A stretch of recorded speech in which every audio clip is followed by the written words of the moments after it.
Assalamualaikum warahmatullahi wabarakatuh.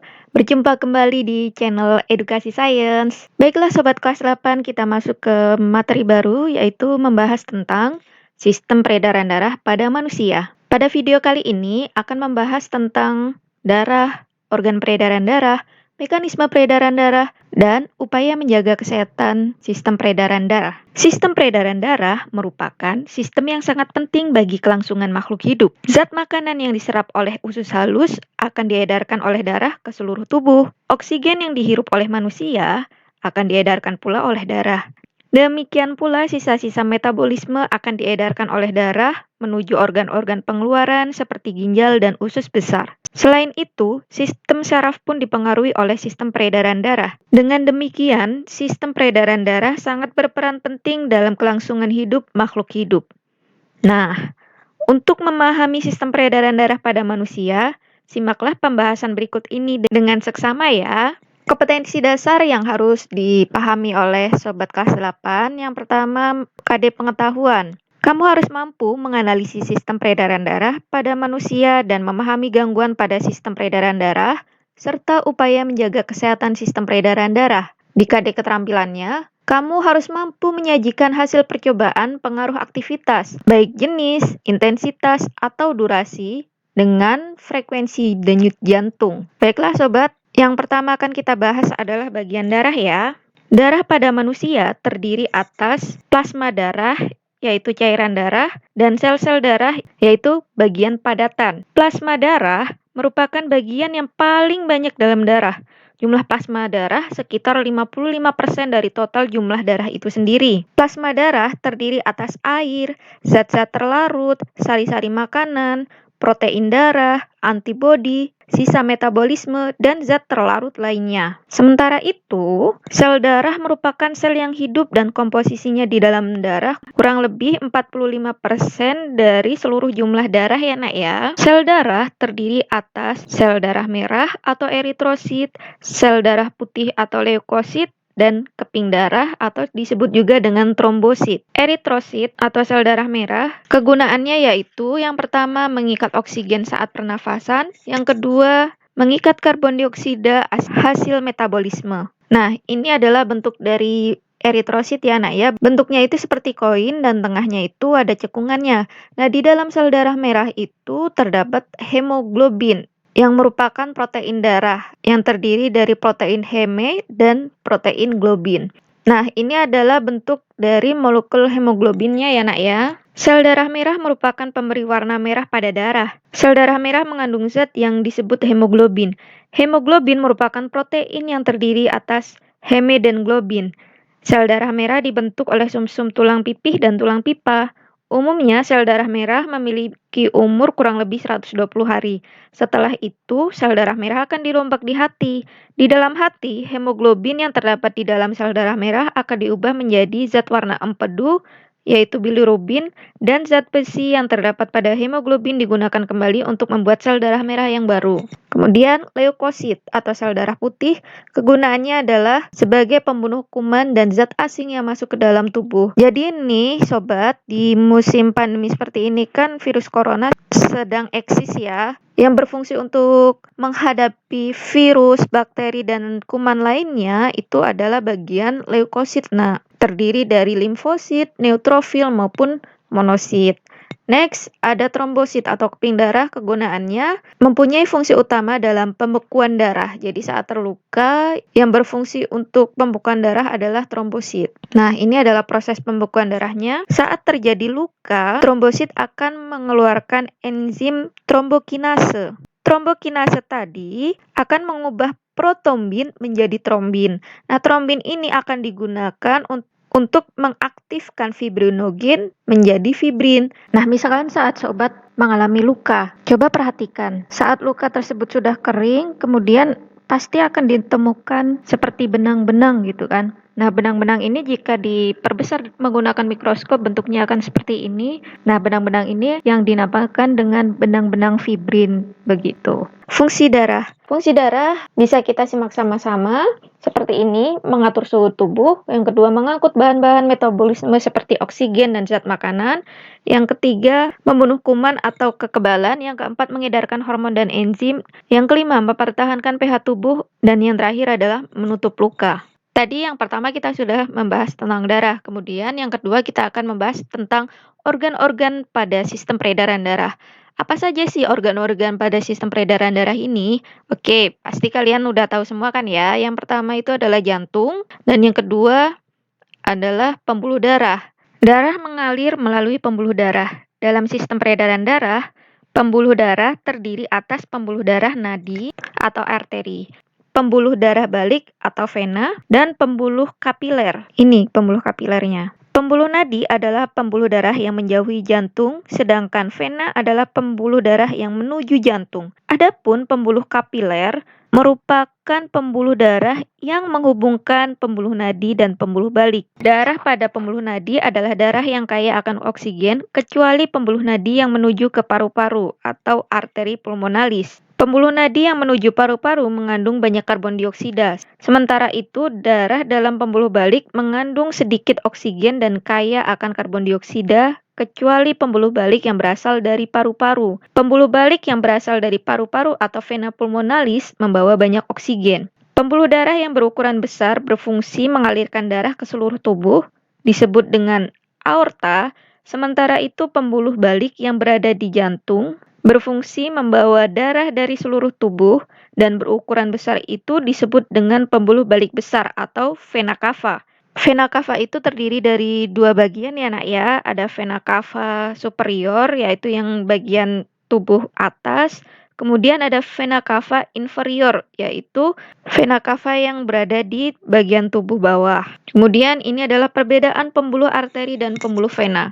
Berdasarkan letaknya, kalau pembuluh arteri itu agak ke dalam, sedangkan pembuluh vena dekat dengan permukaan kulit. Jadi kalau kita melihat bagian tangan kita yang terlihat dari permukaan kulit itu adalah pembuluh vena ya nak ya. Kemudian dinding pembuluhnya, kalau pembuluh arteri itu lebih tebal, kuat dan elastis, sedangkan vena tipis dan tidak elastis. Berdasarkan denyutnya, kalau pembuluh arteri lebih terasa, sedangkan pembuluh vena tidak terasa. Nah, kalau dilihat dari warnanya, pembuluh arteri itu warnanya merah segar, sedangkan kalau pembuluh vena warnanya merah tua atau pekat gitu. Nah, katup, kalau di arteri itu hanya ada satu katup di dekat jantung, sedangkan untuk pembuluh vena itu ada di sepanjang pembuluh katupnya. Nah, jika keadaan terluka yang sobek misalkan bagian arteri, maka darahnya akan memancar. Sedangkan jika terluka yang sobek itu pembuluh vena, maka darahnya akan menetes gitu. Jadi kalau saat event kurban Sobat kelas 8 memperhatikan gerakan darah saat disembelih, misalkan kambing disembelih gitu lehernya terdapat darah yang menetes dan yang memancar seperti itu kan. Nah, itu kalau yang memancar adalah arteri, yang menetes adalah pembuluh vena yang sobek gitu. Next. Sebelum kita membahas tuntas mekanisme peredaran darah, kita akan bahas bagian-bagian jantung dulu ya nak ya. Jantung terletak pada rongga dada, tepatnya berada di atas sekat rongga dada. Ukuran jantung kurang lebih sebesar kepalan tangan masing-masing manusia. Jantung berfungsi untuk memompa darah ke seluruh bagian tubuh. Dinding jantung terdiri atas 3 lapisan, yaitu perikardium, miokardium, dan endokardium. Perikardium merupakan selaput pembungkus jantung, miokardium merupakan otot jantung, dan endokardium merupakan selaput yang membatasi ruang jantung. Jantung manusia terdiri atas 4 ruangan yang terdiri atas 2 atrium atau 2 serambi dan 2 ventrikel atau 2 bilik. Jika jantung dibelah menjadi bagian kanan dan kiri, maka di sini adalah atrium kanan, di sini ventrikel kanan. Sedangkan ini adalah atrium kiri dan ventrikel kiri. Bagian ventrikel atau bilik memiliki otot yang lebih tebal daripada serambi ya nak ya. Hal ini terkait dengan fungsi bilik yang berperan untuk memompa darah keluar dari jantung. Antara atrium kanan atau serambi kanan dan ventrikel kanan atau bilik kanan terdapat katup yang dinamakan dengan katup tricuspidalis karena terdiri dari 3 katup ya, makanya disebut tricuspidalis. Kemudian antara atrium kiri atau serambi kiri dengan ventricle kiri atau bilik kiri itu namanya katup bicuspidalis karena katupnya ada 2 seperti itu. Pada dasarnya jantung bekerja karena adanya kontraksi dan relaksasi. Nah, ini adalah bagian jantung, bagian atrium kanan, ini katup tricuspidalis, dan ini adalah bagian dari ventrikel kanan. Nah, fungsi dari katup-katup itu tadi adalah untuk mencegah agar darah dari ventrikel tidak mengalir lagi ke bagian atrium gitu. Nah, ini darah dari atrium mengalir ke ventrikel, dari atrium kanan ke ventrikel kanan, kemudian dialirkan ke arteri pulmonalis agar disampaikan ke paru-paru, seperti itu. Nah, dari paru-paru, darah dialirkan melalui vena pulmonalis, masuk ke atrium kiri, dari atrium kiri melewati katup bicuspidalis, kemudian masuk ke ventrikel kiri. Dari ventrikel kiri dialirkan melalui aorta, dari aorta disalurkan ke seluruh tubuh. Itu. Darah dipompa ke seluruh tubuh dengan tekanan. Tekanan darah secara alami naik turun selama siklus jantung berkontraksi dan berelaksasi. Tekanan darah ketika bilik berkontraksi disebut tekanan sistol, dan tekanan darah ketika bilik berelaksasi disebut dengan tekanan diastol.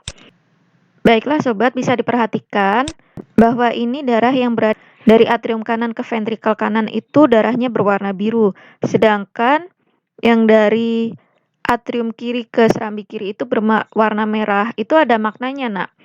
Yang berwarna biru ini karena darah mengalir dari seluruh tubuh, ya kan?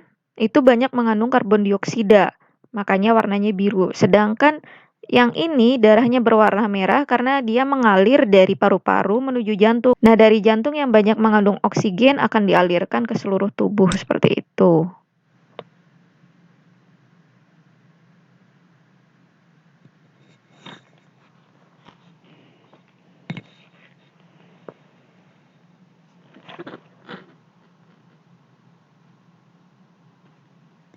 Baiklah Sobat kelas 8, kita akan bahas mekanisme peredaran darahnya ya. Mekanisme peredaran darah itu ada 2 macam. Yang pertama ada peredaran darah besar, dan yang kedua adalah peredaran darah kecil. Perbedaannya itu apa? Yang pertama berasal dari jantung, kemudian dialirkan ke seluruh tubuh, kembali lagi ke jantung. Sedangkan peredaran darah kecil itu berasal dari jantung, kemudian dialirkan ke paru-paru, kembali lagi ke jantung, seperti itu. Bedanya besar sama kecil itu, kalau yang peredaran darah besar itu ke seluruh tubuh, sedangkan peredaran darah kecil hanya ke paru-paru saja, seperti itu. Next, ini saya gambarkan skema mekanisme peredaran darah untuk mempermudah kita ya nak ya. Kita akan bahas yang pertama adalah mekanisme peredaran darah besar. Kita perhatikan dari jantung, yaitu di bagian bilik kiri, darah dialirkan ke aorta. Nah, dari jantung yang bagian kiri ini banyak mengandung oksigen ya nak ya. Dialirkan melalui aorta, kemudian akan dialirkan ke seluruh tubuh, sehingga oksigen digunakan untuk metabolisme, dan dari hasil metabolisme itu menghasilkan karbon dioksida. Darah yang mengandung karbon dioksida dari seluruh tubuh ini dialirkan melalui vena cava, ya kan? Masuk lagi ke jantung, yaitu bagian serambi kanan, seperti itu.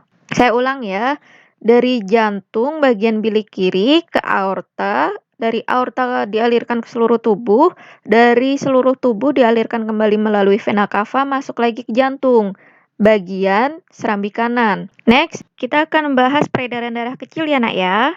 Perhatikan ini, kalau peredaran darah kecil berasal dari jantung, khususnya di bagian bilik kanan, ya kan. Dari bilik kanan ini darah sebenarnya mengandung karbon dioksida, ya kan, yang hasil metabolisme di seluruh tubuh itu tadi. Dari bilik kanan dialirkan ke arteri pulmonalis, kemudian masuk ke paru-paru. Nah, karbon dioksida yang tadi hasil sisa metabolisme masuk ke dalam paru-paru berdifusi dengan oksigen, ya kan? Karbon dioksida yang masuk ke paru-paru dikeluarkan melalui sistem ekskresi pernafasan, sedangkan darah yang mengandung oksigen ini dialirkan melalui vena pulmonalis dan masuk ke serambi kiri gitu. Nah, darah yang dari paru-paru ini banyak mengandung oksigen. Saya ulang ya, diawali dari bilik kanan, masuk melalui arteri pulmonalis, kemudian ke paru-paru. Dari paru-paru darah mengalir ke vena pulmonalis, kemudian masuk lagi ke serambi kiri, seperti itu. Dan siklusnya pun selalu bergantian seperti ini, Nak. Nah, ini yang panah warna merah itu artinya darah yang keluar dari jantung, sedangkan panah yang berwarna biru itu adalah pembuluh darah yang masuk menuju jantung. Baiklah, kita akan membahas upaya menjaga sistem peredaran darah ya. Yang pertama, kita harus berolahraga secara teratur. Kemudian, hal ini dikarenakan olahraga dapat mencegah akumulasi lemak berlebih yang menyebabkan penyakit berbahaya. Berolahraga juga dapat meningkatkan suplai oksigen serta meningkatkan daya tahan tubuh terhadap infeksi. Next, makan makanan yang bergizi. Makanan yang mengandung zat besi seperti kacang-kacangan, roti, gandum, dan sereal, serta sayuran hijau baik untuk darah. Yang terakhir adalah dengan menghindari asap rokok dan stop rokok. Seperti yang kalian ketahui, bahwa rokok dapat membahayakan organ-organ tubuh, termasuk juga jantung dan pembuluh darah. Hal tersebut dikarenakan rokok mengandung bahan kimia berbahaya yang dapat memicu terjadinya penyakit sistem peredaran darah dan jantung. Baiklah, terima kasih telah menyimak video pembelajaran ini. Karena sudah berakhir, saya tutup. Wabillahi taufik wal hidayah. Wassalamualaikum warahmatullahi wabarakatuh.